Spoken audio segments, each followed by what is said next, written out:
Stephanie, I just wonder if it's appropriate to ask those of us here how many know someone who belongs to the LGBTQIA community, if they're willing to offer that, and how many have a family member who is in that community.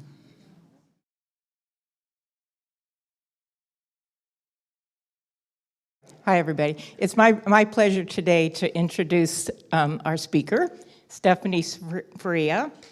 Stephanie is a cradle Catholic who has been an active, and I do mean active, member of the St. Charles community for the last 10 years. She served on the Pastoral Council for 7 of those years. She is currently a Eucharistic minister, a member of the Health Corps team, a wing shepherd, and a proud member of the LGBTQI ministry. Stephanie was born in Samuel Merritt Hospital in Oakland, and that fact is interesting because 36 years later, she went back to Samuel Merritt Hospital to enter as a first-year nursing student. Prior to being a 36-year-old freshman, this nursing student had been a respiratory therapist, a dialysis tech, a paramedic, a wife, and a mother. Stephanie graduated at the young age of 47 with a Bachelor of Science in Nursing. So don't think it's ever too late, ladies.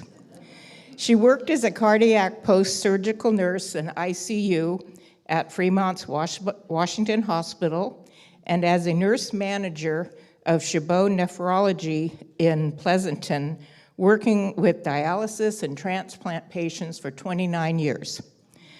Stephanie's career ended a few years ago with a sudden life-threatening health event. The good Lord decided not to take Stephanie the day her heart stopped. He knew she had more work to do, more lives to touch. We are most grateful for her life, for all of her generosity in sharing some of it with us today. I give you Stephanie, our own Stephanie.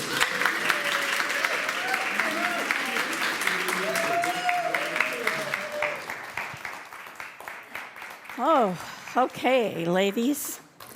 Good morning.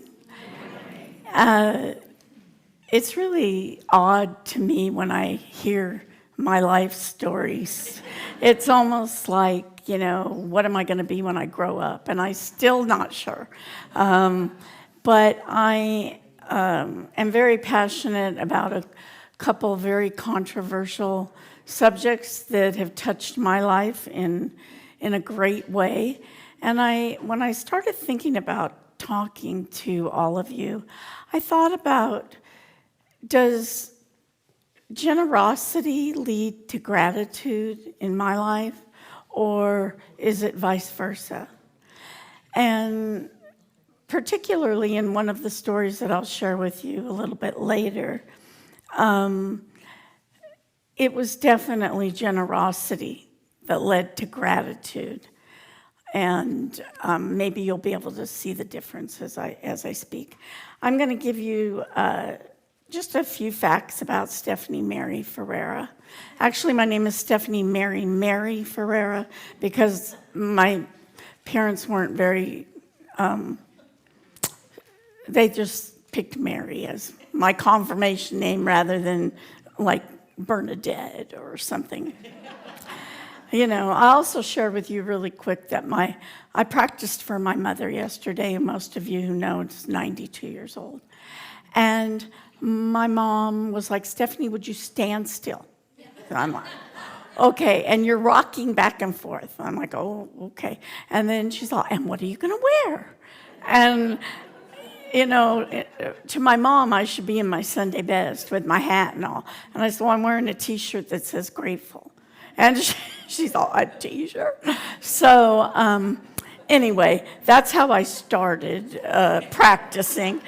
And so a couple things about me. I am actually very painfully shy. I remember Mary Fair once saying she was shy, and we all went, huh?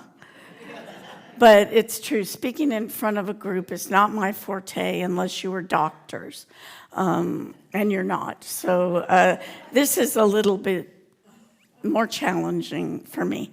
My family nicknamed me Peep. So if anyone that's been around me and someone says, "Hey, Peep," they're like, "Peep, okay, what's that?" I am the mother of a type 1 diabetic. She was diagnosed at age 7. I did musical theater, Woodminster, sang at the federal prison, also play the piano, which is a secret I don't share because otherwise they'd say, come play.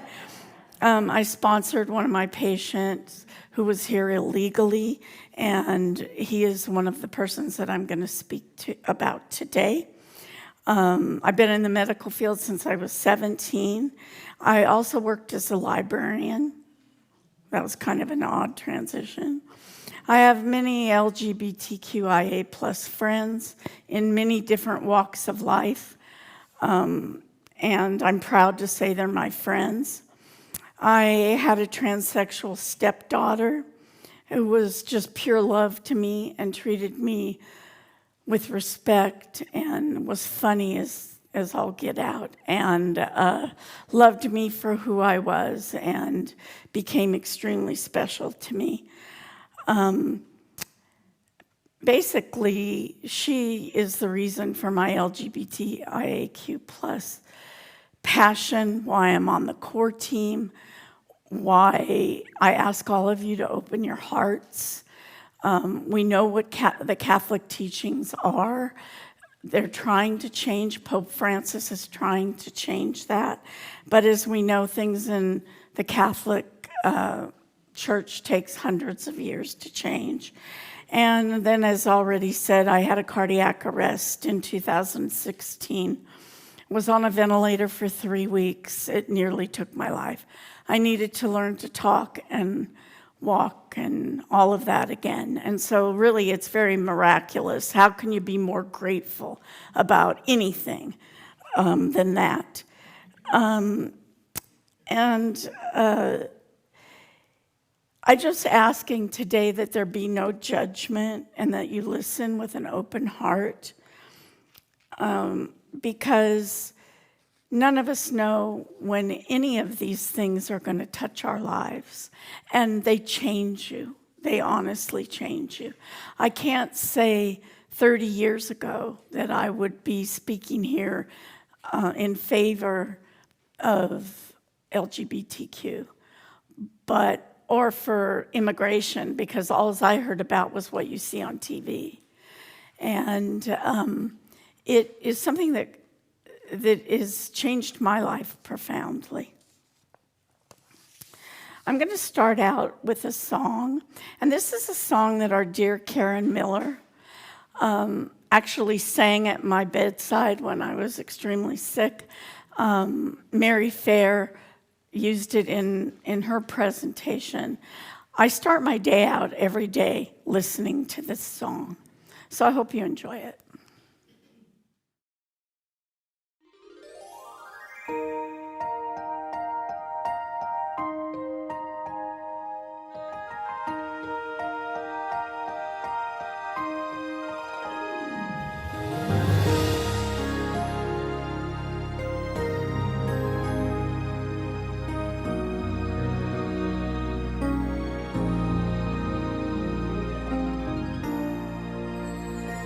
Give thanks with a grateful heart. Give thanks to the Holy One. Give thanks because He's given Jesus Christ, His Son. Give thanks with a grateful heart. Give thanks to the Holy One. Give thanks because He's given Jesus Christ, His Son. And now let the weak say, I am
the Holy One. Give thanks because He's given Jesus Christ, His Son.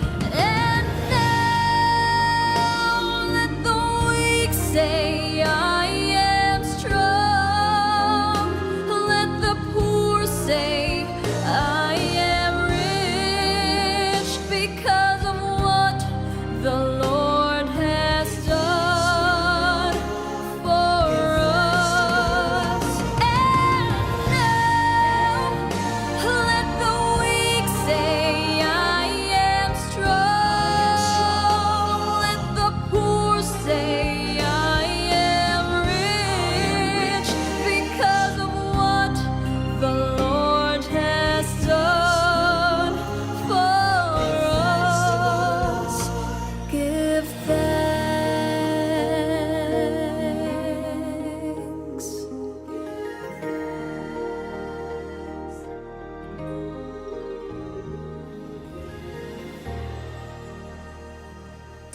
Okay, that's a good way to start out your day. So I'm going to talk a little bit about my little patient, Jesus Valencia. And when we started this journey, Dr. Oliver and I, he was my boss for 30 years, I went to him and I said, this young man came to us, and I know it's probably contraindicated for me to want to help one of my patients. It's just kind of a sticky wicket there. And Dr. Oliver's like, well, we have to do something. And I said, okay, well, I'll go home and pray about it, and we'll kind of decide what we're going to do. Well, my husband, who, God rest his soul, said to me, well, I'll sponsor him. What's the problem? And I'm like, oh, cool. So I went and told Dr. Oliver that we had a sponsor for Jesus, who arrived in this country in the trunk of a car at age 15 years old. He was severely dehydrated and hospitalized immediately, and was found to be in renal failure and needed dialysis immediately. We didn't know at that time. This kind of all evolved when he came to our office. He had already been on dialysis, and he had met his wife, Sophia, who was born and raised in Los Angeles. And we all think that, okay, well, if you are illegal and you marry a citizen, that great, you'll get your green card. Well, that is not how it works at all. They then had a daughter, Lorena, who was born with severe Down syndrome. Every cardiac issue, she was just not, she spent 6 months of her life in the ICU, and she's now intellectually about a 5-year-old. She's 18 years old. She was dressed immaculately clean. They loved that little girl, and they were very proud of her. Then they became pregnant with the second child, who was a son, Ephraim. He's now 8 years old.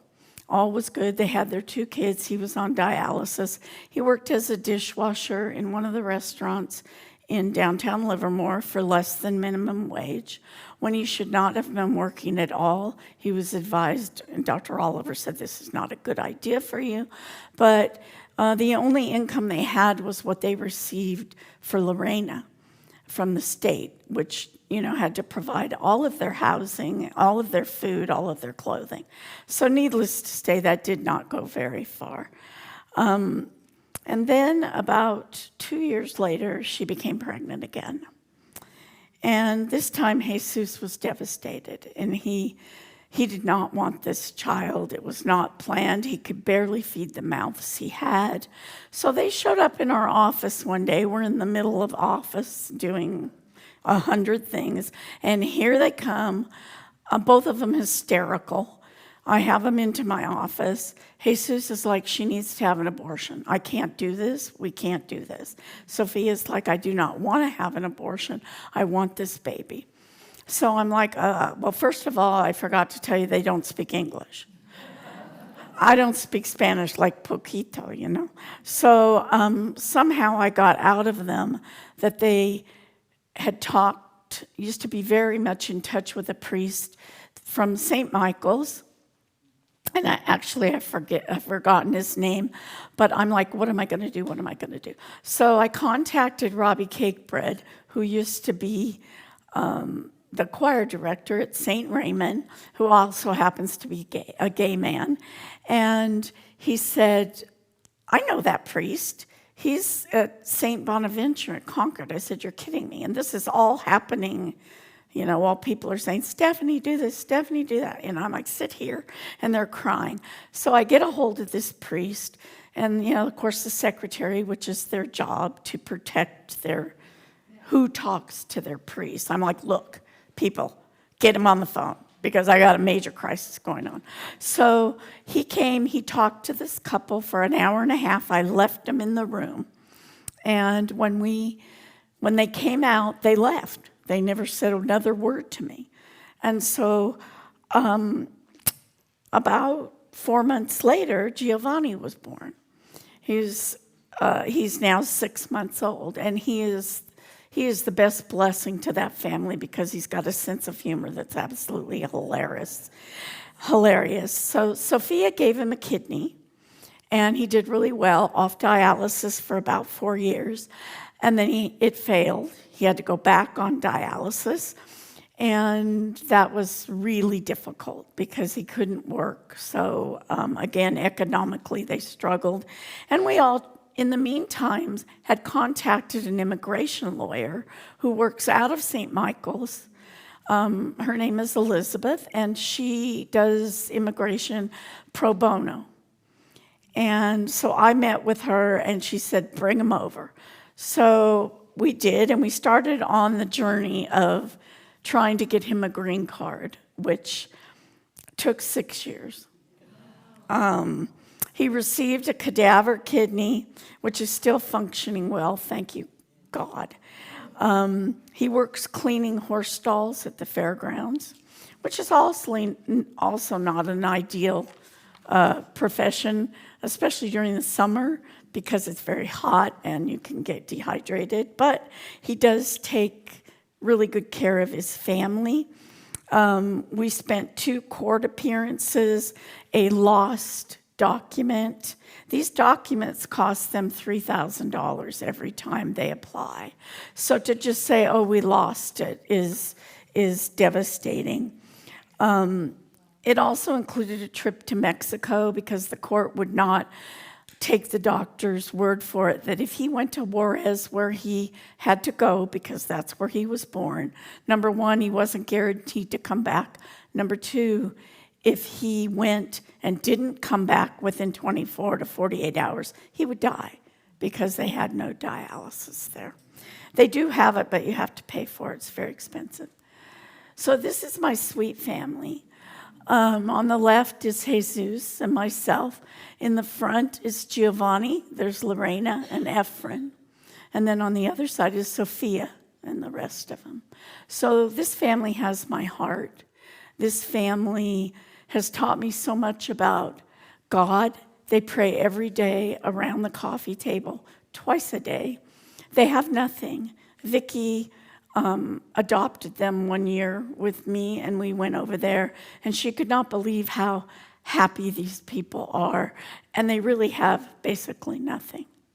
So that is my first family that, because of generosity of my husband, and then he had the nerve to die, so then I had to take over. But we got it done, and he has a green card, and he's studying for citizenship. So now I really feel like that in this case, gratitude for the people that I chose to love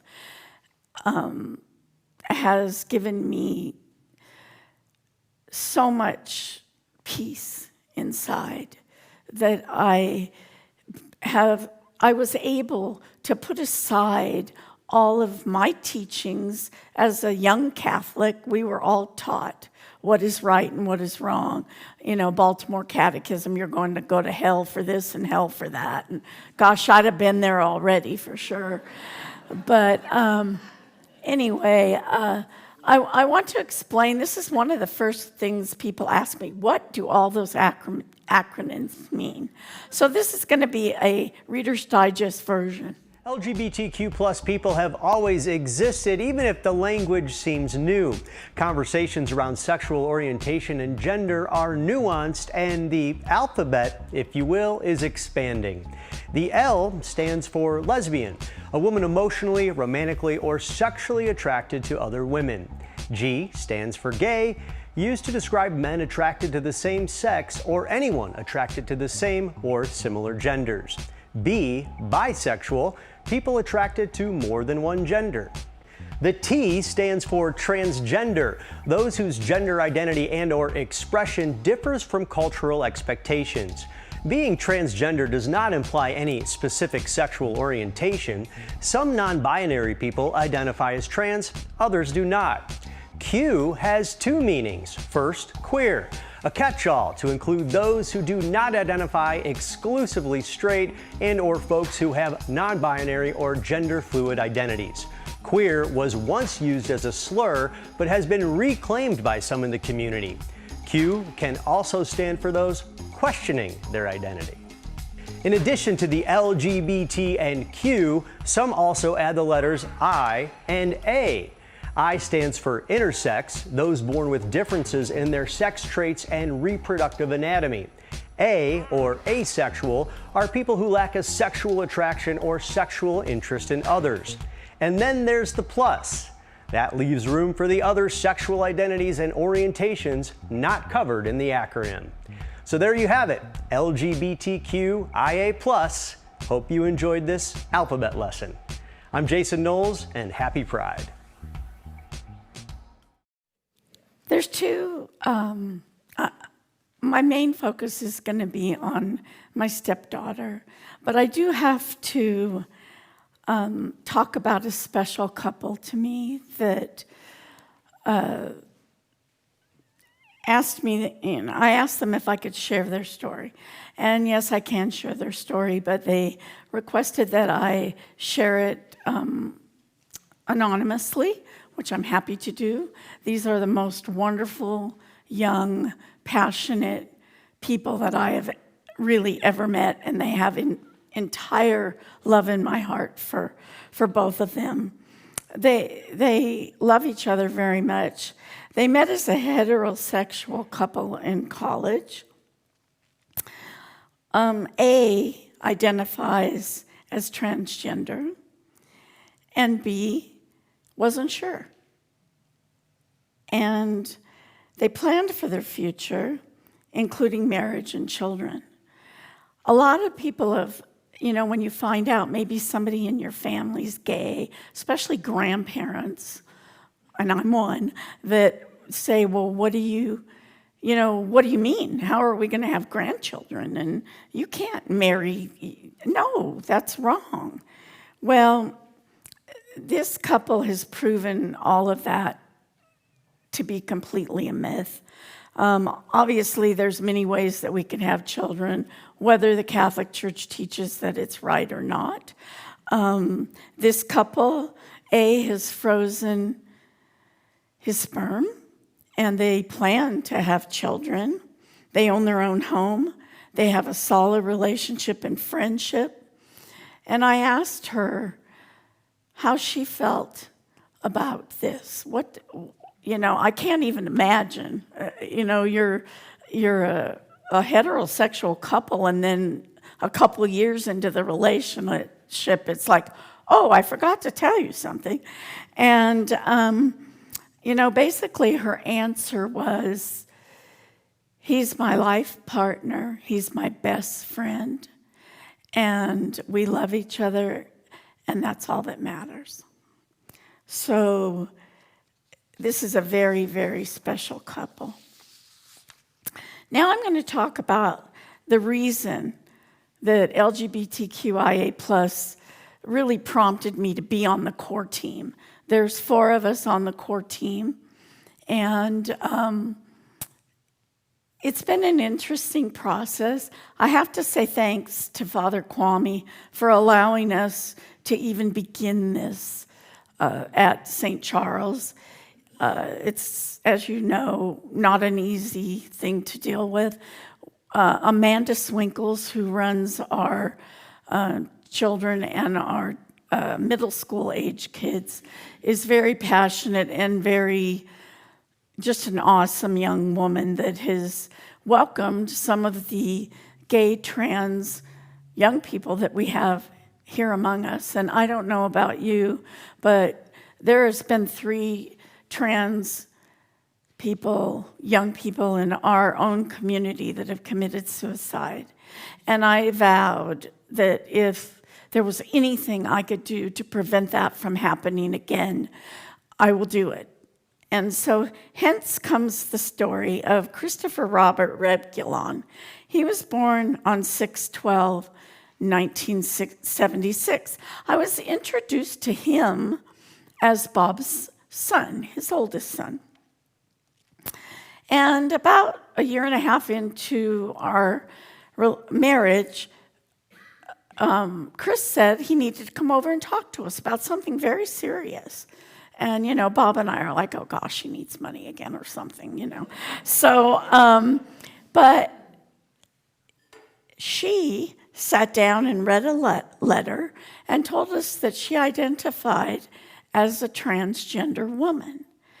And Bob was like, can you explain that just a little bit more? Because as you grew up, you had a picture of a Wonder Woman on your ceiling. And we used to all say, oh, you really think she's pretty? And Gracie said, no, I wanted to look like her. So there became a journey. His father was very open. He was more concerned about what she was going to do with her life in 5 years. Where do you see yourself, rather than all we ever want is for you to be happy and to be loved. So she changed her name legally to Grayson Lee Buddha.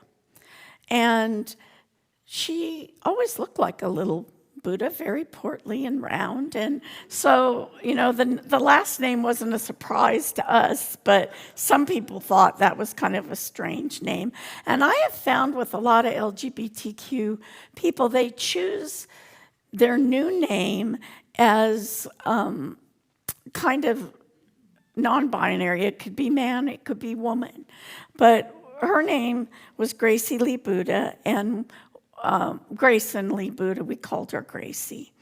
She was discriminated against, including from her mother and brother, who completely disowned her. She was legally blind, a diabetic, and failed by the medical system, had to get to Highland for medications. That didn't always happen. Therefore, dealt with high blood pressure. Loved by so many. She was hilarious. Gave of herself, but she was also very, very lonely and very, very depressed. She attempted suicide 3 times before the age of 18. And she had suicide ideations every day. So it amazed me because she would always say, I think I'm an atheist. I don't like all that stuff, I think it's kind of garbage. I've never had any wonderful, experience with church people. And her dad was like one of the biggest church people that I ever knew.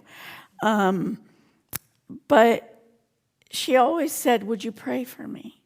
Would you pray for me? And we would say, we do every day, but we'll pray more.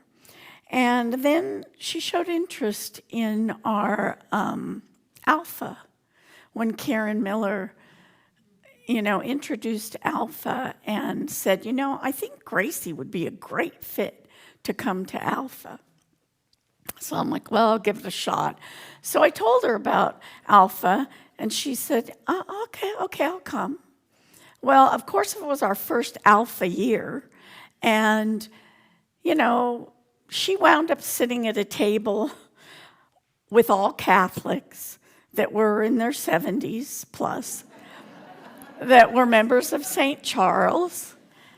And I'm like, oh, okay, well, this didn't work as well as I thought. But at least she came, and that told me that she wasn't completely an atheist. Because her health failed, she decided that she would stop dialysis.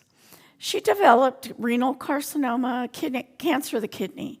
And because of the medical system and a lot of bureaucracy and a lot of stuff, wound up not getting the kidney removed until it had metastasized to the brain and the bone. So she decided that, bravely, that she would stop dialysis, which she did, and she passed away. The very last words she said to me was, "I love you, and I'll see you on the other side." And that told me right there that she had God in her heart, and we definitely will see each other again in some capacity. She passed away May 12th, 2021. And there, on the left, is Gracie and the roommates. These people took her in to watch their dog while they were on vacation, and she wound up living there for 8 years. She also wound up being a parent to their little girl, who also has special needs and was just a blessing. And these were the many friends he had.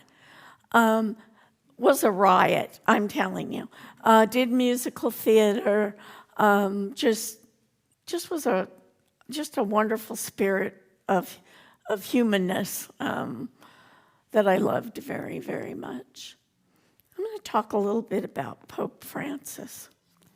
And, you know, I think most of you know that Pope Francis had an article that came out last week. And I really believe in my heart that Pope Francis is the first pope that is even willing to address any issue that is not in the doctrine. And I think he kind of contradicts himself, which kind of irritates me, but that's just me. I know he's the Holy Father, but the Holy Father says, being gay is not a crime. And then he'll kind of backtrack and say, well, maybe it's kind of a sin. But then he'll backtrack and say, well, he wishes that the bishops and the cardinals would decriminalize homosexuality because the hierarchy, it's a political thing, just like anything in life. And he has people he has to answer to. But I really believe as a human being, he honestly believes like Jesus believed, that we are all human beings. We all deserve to be loved. What we do to the least of them, we do to Jesus. And so, again, I ask that we don't take verbatim what the Catholic doctrine has hammered into our head, because if any of you have ever had a family member, a friend of a friend that has painfully told you that they are gay or they are bi or they don't know what they are, or then who are we to judge? Would Jesus have slammed the door in their face? No, I refuse to believe that. So I have put I've given you the words to this next song, which was Gracie's song. For whatever reason, this touched her. I played this at her bedside when they extubated her, and I think it has some very powerful words. So, I forgot. Sorry, I'm one step ahead of myself. Sorry, Jim, you didn't whip me. I did want to show this very short video about this young man who's Catholic and gay. Growing up, I always loved stories. Whether in books, movies, or just conversation, stories helped me see the world from other people's perspectives. But I learned that you can only share in someone else's story as much as they let you. And this realization helped me discover that when introducing myself, I had been leaving out a critical part of my story, of my identity, because I felt like it didn't fit with the rest of my life. So today, I'm here to tell my whole story. Hi, I'm a practicing Catholic, and I'm gay. From the very beginning, I knew these two parts of myself would conflict, so I tried to deal with each one on its own. My faith wasn't that difficult to deal with, because it was all I had ever known. Catholicism helped me form the basis of some of my healthiest friendships, and it has held my family together during situations that seemed determined to tear us apart. My sexuality was a bit more of a challenge, because I had been raised to believe that it was wrong. But after a lot of internal reflection, I learned to love that part of myself as well. But even after I accepted my sexuality, I felt like these two parts of my life were two circles in a Venn diagram that didn't overlap. A Venn diagram is supposed to show the parts of two groups that are shared. But in my life, I felt like there weren't any. I felt that somehow I could never be truly gay because of my faith, and I could never be truly Catholic because of my sexuality. You see, people in the queer community tend to be a little put off by religious people, to say the least. And many Catholics believe that gay people will go to hell, even though that's not what the church teaches. I wanted to share my true self with the people around me, but I was worried that because a few people in these communities held these beliefs, that everyone felt the same way. And this fear possessed me for so long that I felt forced to deny part of myself for the sake of the other half. I felt trapped and miserable because in this double life, I wasn't living fully in both circles. I was torn apart with half of myself in each. Perhaps the most painful part of this separation was that I felt that I had no way out. Many people would have just left the church, but for me, the church has always been so intricately tied to my family that I didn't see leaving as an option. So how did I deal with it? Well, at first, I didn't. Because I felt like these two worlds couldn't exist together, I attempted to suppress one of them, and my sexuality lost out.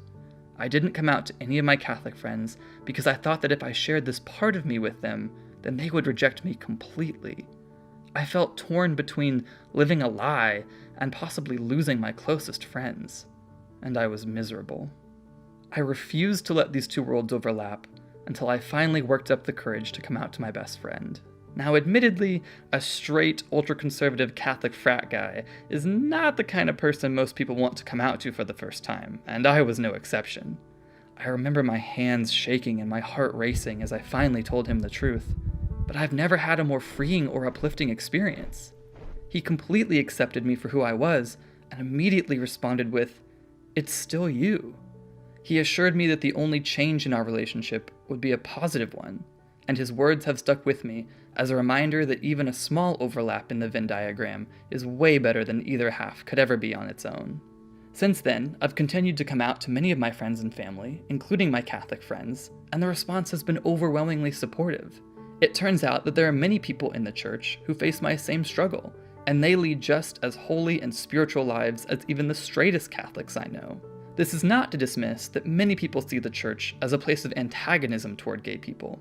In many cases, that stereotype might be true, but it's also actively being fought. The Catechism says that gay people must be accepted with respect, compassion, and sensitivity, and every sign of unjust discrimination in their regard should be avoided. And while the church's teachings are unlikely to change, attitudes within the church already are. Pope Francis encourages all Catholics to treat people in the LGBT community with kindness and respect. More recently, he offered financial support to a small transgender community near Rome and reached out to a Carmelite nun who helps trans people in her community in Argentina, telling her, "God will repay you abundantly for the work you have done." I'm not saying that everyone has a coming out experience that is all, rainbows, but I can tell you that the happiness and serenity in my life increase exponentially every time I tell a close friend about my sexuality, especially my Catholic friends. They've supported me and reminded me that anyone who loves you less because of your sexuality probably didn't love you in the first place. That's because your sexuality doesn't define your entire person. Your friends love you for who you are, not for your sexual orientation. So opening yourself up to people in this way only gives them the opportunity to love you more fully. And it's this act of loving your neighbor that the church has always encouraged. Sharing my story with others has allowed me to be a healthier and happier person and to foster better relationships, but I understand that it doesn't work that way for everyone. Because even after having such a positive coming out experience, my life has not been easy. There are times when I still struggle to reconcile my faith and my sexuality, but I've learned that it's during those times that it's most helpful to ask God for help and to be completely honest with your friends. So even if you feel like there are a few pages or even chapters of your story that were never meant to be read, I can almost guarantee that those are the most important parts of yourself to share. Whatever you're struggling with, you'll find people who will love you and support you in the most unexpected places. And the best way to start searching is to share your whole story.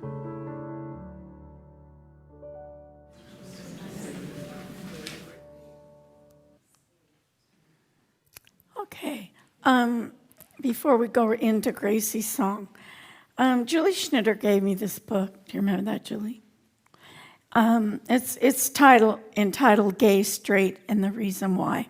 It's written by Simon LeVay, and it's an older text, but this is the scientific proof behind being gay, being trans, LGBTQIA+, so on. And it does show the difference in the brain and what happens in the brain.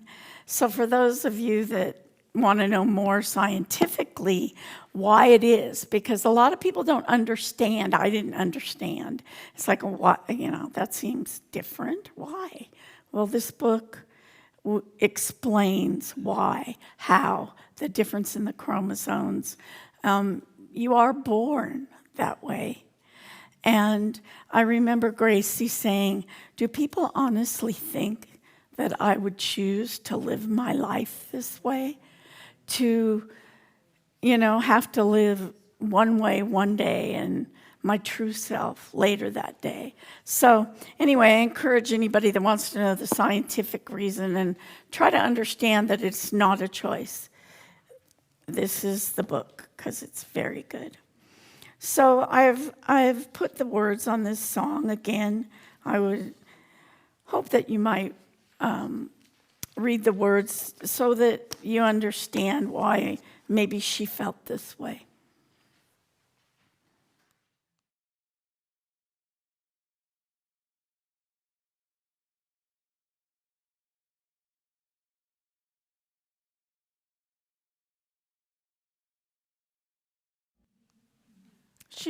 We played that till her last breath.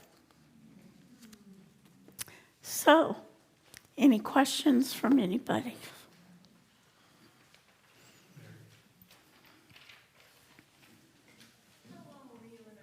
Hold on a second. And they will only be able to hear you If you're on the mic, got to be on the mic. Helen, yeah. How long were you in a coma? 3 weeks. One day from a trach. Oh, thank you. And my friend Judy, Vicky, Judy's a nurse, and Judy worked at Valley Care at that time. So Judy saw the good, the bad, and the ugly. And then the good.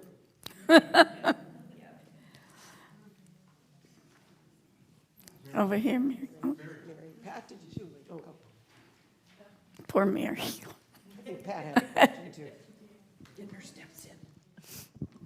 Stephanie, I just wonder if it's appropriate to ask those of us here how many know someone who belongs to the LGBTQIA community, if they're willing to offer that, and how many have a family member who is in that community. It's almost everybody. Yeah, And I was going to ask that actually at the beginning of my talk, but I didn't want to irritate anybody right out of the gate.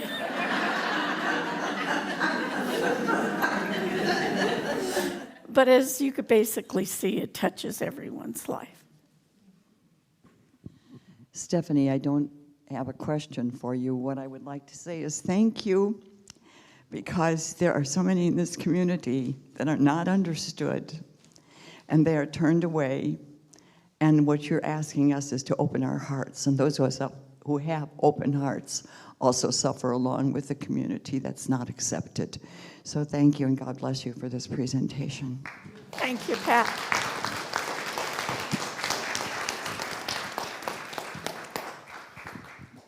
Thank you, Stephanie. I have a question about the Imago Dei Oh, yes, good point. ministry, and my question is anyone welcome to join that ministry? Very good question.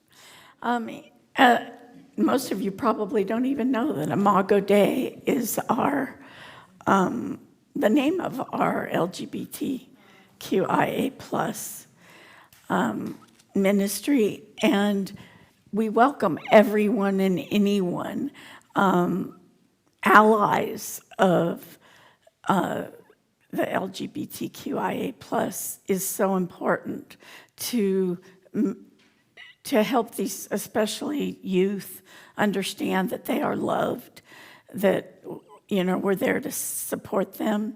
February 19th is our next event, which is, we are planning to have some speakers. It's going to be more of a Q&A, which I think will be really beneficial, because there are many people in the church, priests as well as nuns, that this is their ministry.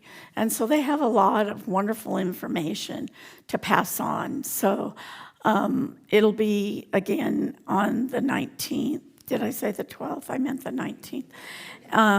And it should be, this communication has been a little bit laxed, and so we want to really get the word out. The event that we had 2 weeks ago, the only people that were there was the team and 2 young people that belonged to the parents. So it would just be really awesome to have people come and show interest. I believe it's 1:30 to 3:30. It's usually after the 11:30 Mass, and it's in the hall. So I think it's been in flock notes. It was, but we kind of want to get it in a little earlier so people can plan a little better. You know, the trans young man, he's sad because nobody's come. And now I keep trying to reassure him, you know, it's a new ministry, people haven't heard about it, but he just wants to chat with people and would like younger people to come so could make friends and so forth. So.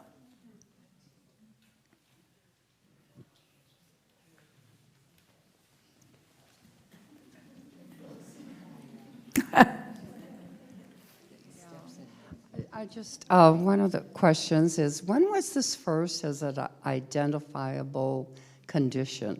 You know, is this like within the last 20 years? Has this been, you know, and then also, is it possible for it to be kind of a phase in a person's maturity, not maturity as far as intellectual, but, you know, physical?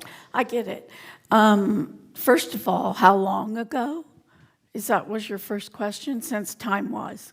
Take a look at some of the old art. You know, it's man on man, woman on woman. That is nothing new. It was just kind of one of those things that was swept under the carpet. And I don't know, I was going to say, I don't know the facts. Today was my heart. And I don't know the facts. There is some concern about, you know, the young people, you know, how if you get a new pair of tennis shoes, your friend wants one, or if it's cool to shave your head, your friend does it. But the true gay, trans people were born that way. And like my granddaughter, when she was in high school, she said, Graham, I joined the gay club. And I'm like, because I hadn't known anything about it then. But she joined it as an ally to her friends, and one of them had come out gay, and so it was kind of their posse.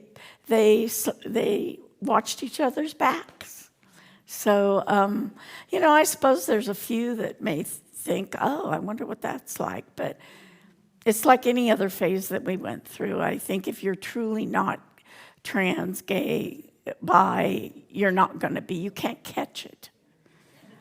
You can't catch it. Yeah. Okay. Oh. I'm a cradle Catholic, and I grew up in a Catholic community, and went to nurses school and then got my degree, and I never got any information on this because we didn't know anybody was gay or any of the other initials. But then when I was married, I was kind of curious, and so I took a class at Las Positas to human sexuality, and there weren't as many initials there, but we met people that had, that had this type of sexuality, and then I found it really interesting, and then later in my marriage we were having some problems and we separated, and so I sought counseling, and I think it was mostly a women's group, but we had all different problems. And then one day our counselor asked if we would be interested in accepting a gay gentleman into our group, and we did. So I learned a lot from him, and the couples have the same problems the regular married couples have. And he had a party for his gay friends, invited our whole group. So I thought, that ought to be interesting. So I went with my 14-year-old daughter at the time, and I explained, and we had a good time, and it was really interesting, and it kind of broadened her outlook too. And I was just thinking, I have a granddaughter, and a friend has a granddaughter too, who nobody's really explained it to me, and that's why I'd like to learn more. Madison decided that she wanted to be Max. It started, and I'm not sure where she's at, but I knew that she didn't have male or female sexual orientation. I don't know how it's developed since then, but my friend also has a granddaughter in the same position, and I was wondering I could invite my granddaughter to come to your meeting. Absolutely. Yeah. And also, I'd like to let you know that Chabot College, Las Positas, they're allowing people to audit classes. So for $40, you can take one class, and it's $1 for any more classes after that. And they still have the human sexuality class. It was quite interesting. I'm always the oldest person in the classes out there. But they can learn from my life experience. So I just thought I'd throw that in. I get it. I think one thing that I'd like to say is that my very special couple that I spoke about, the first thing that goes in people's mind is the sex. It's not about the act of sex, as we all know. That's humanness, but your relationship needs to be based on friendship, because as we all know, as we age, things change. You better like the person that you're with.